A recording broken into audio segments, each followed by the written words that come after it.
Literary theorist and philosopher Mikhail Bakhtin defined the world of carnivalesque as carnival, with its emphasis on the earthy and grotesque, signified the symbolic destruction of authority and official culture and the assertion of popular renewal with its own space and time.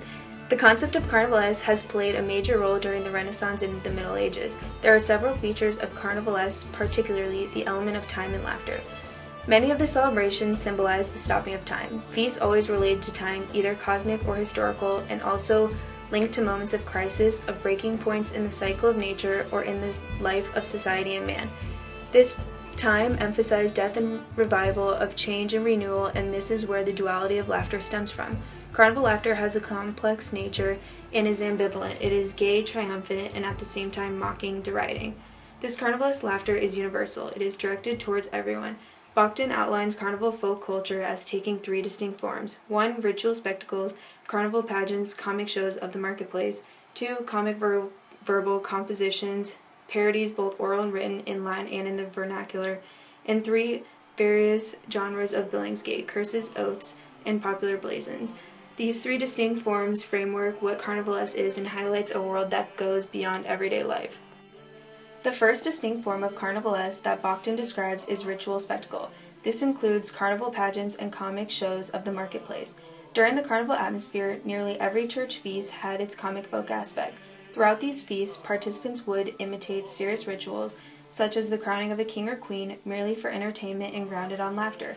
The spirit of carnivalesque mocks not only deity, but also other aspects of authority. This leads to the idea of carnival being a time that separates the real world from an ideal world.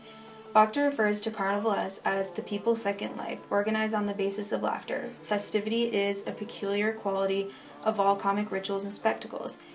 In this sense, the real world is then seen as serious, official, and ecclesiastical, while the ideal world is non-official, extra-ecclesiastical, and extra-political. Bakhtin emphasizes that carnival is not a spectacle seen by the people. They live in it, and everyone participates because its very idea embraces all the people. During the carnivalesque atmosphere, everyone has the same opportunities to join in on the laughter and celebration because everyone is seen as equal. The suspension of all hierarchical precedence during carnival time was of particular significance. This temporary suspension, both ideal and real, created a special type of communication impossible in everyday life. Oftentimes, carnival festivities would last for quite some time because people did not want this to end. An example of this type of carnivalesque atmosphere is Mardi Gras. Mardi Gras involved the grandeur of street masking, costuming, dancing, drinking, and feasting. An air of sensuality and freedom from sexual repression takes hold. All of these different elements can be seen during times of carnivalesque. Within Mikhail Bakhtin's analysis of the three distinct forms of the carnivalesque, the second form specifically breaks down into the comic verbal compositions, parodies both oral and written, in Latin and vernacular. He stated that these parodies occurred since the Feast of the Renaissance, where it was comic protocol to elect a king and queen to reign over the feasting. Yet this protocol did not mock the authority of the king and queen, but was done so that there was laughter for laughter's sake. Furthermore, he states that Latin literature was filled with written parodies that range from sacred parody, liturgies, gospel readings, prayers, wills, epigraphs, even psalms. All of it was consecrated by tradition and, to a certain extent, tolerated by the church. These parodies needed a certain level of skill and sometimes a high level of learning, especially within the walls of monasteries, universities, and schools. These parodies of authority can be seen in many cultures, both current and ancient, and are very prominent within the Irish folklore tradition of the Merry Wake, especially within the games played at them. The mock court, the Nine Daughters, mock confessions, and other games were played with the purpose to imitate the authority of the clergy and other professions like doctors, lawyers, and merchants. Jared Okrulich explains in The Merry Wake that the mocking and rebellious spirit of these games arose as the clerical authority tried to oppress the peasants economically, morally, and politically. But along with the games that parodied the work of the authoritative figures, there were also sexually explicit games that played at the wakes. Although Bakhtin never mentions parodies being lewd in his article, only mocking of both spiritual and hierarchical authority, these parodies are still held the carnivalesque spirit because of their all-encompassing laughter they created.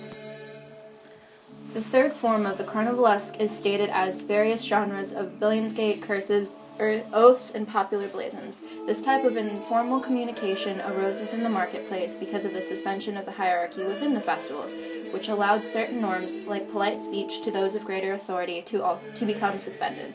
Furthermore, profanities and oaths were not initially related to laughter, but they were excluded from the sphere of official speech because they broke its norms.